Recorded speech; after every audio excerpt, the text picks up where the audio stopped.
Ramai tanya, moringa ni lebih bagus ambil teh atau kapsul?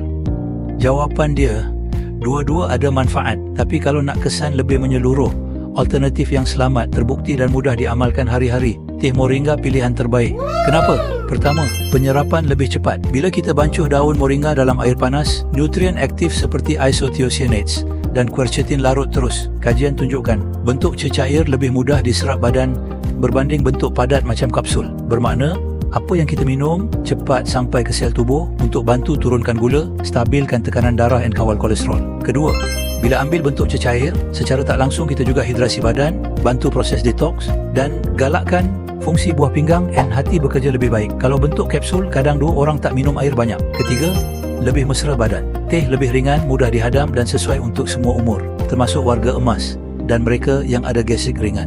Keempat, lebih asli. Teh moringa guna 100% daun moringa tanpa campuran, tanpa gelatin kapsul, tanpa pengisi tersembunyi. Kita boleh nampak sendiri apa yang kita minum. Tiada bahan yang disembunyikan. Teh moringa Medigreen 100% semula jadi, tanpa kafein, tanpa gula, sesuai untuk kencing manis, darah tinggi dan kolesterol.